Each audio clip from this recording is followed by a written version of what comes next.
அவங்க சொன்னதெல்லாம் கொஞ்சம் என்னன்னு கொஞ்சம் லைட்டாக பார்ப்போமா?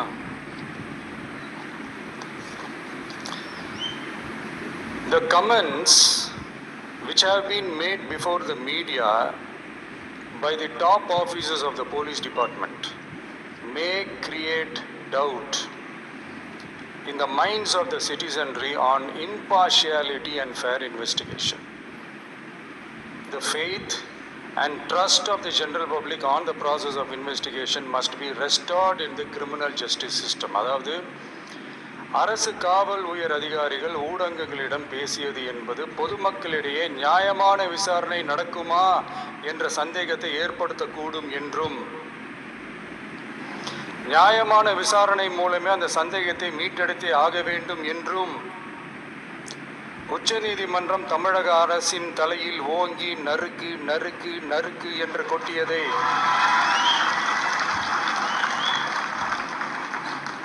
முதல்வர் அவர்கள் மறந்துட்டாரா?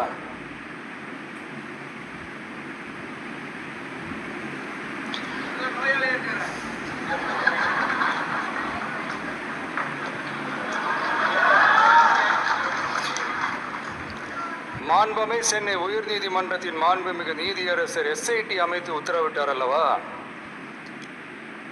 அந்த உத்தரவை ஏதோ சட்டத்தின் மீதும் நீதி பரிபாலனத்தின் மீதும் மரியாதை கொண்டவர்கள் போல ஒரு நாடகத்தனமான கொண்டாட்டத்தை திமுகவிற்கு ஒத்து ஊதுவோரும் நடத்தி கூத்தாடி குதூளித்தனர் அல்லவா? தாவேகாவிற்கு எதிராகவும் நமக்கு எதிராகவும் உயர்நீதிமன்ற மாண்புமிகு நீதியரசர் தீர்ப்பளித்து விட்டதாக விதந்தோதி விழா எடுத்தனர் அல்லவா? அந்த உத்தரவை குறித்து சொல்லும் போது எந்த ஆவணத்தின் அடிப்படையில் அந்த உத்தரவு அமைக்கப்பட்டது? நான் கேட்கல, உச்ச நீதிமன்றம் கேட்டிருக்கிறாங்க.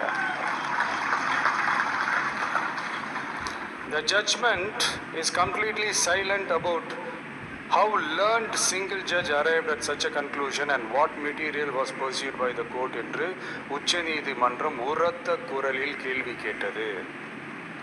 அப்போதும் கூட உச்ச நீதிமன்றத்தில் திமுக அரசுக்காக வாதாடிய அறிவார்ந்த மூத்த வழக்கறிஞர்கள் பதில் சொல்ல இயலாமல் வாய் மூடி மௌனம் காத்ததை நாடே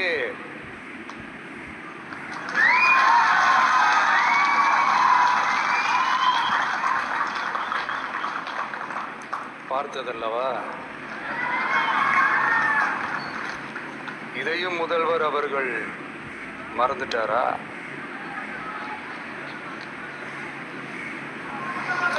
Such petition ought to be dealt with by the division bench, registering as public interest litigation in right earnest, and not to be dealt with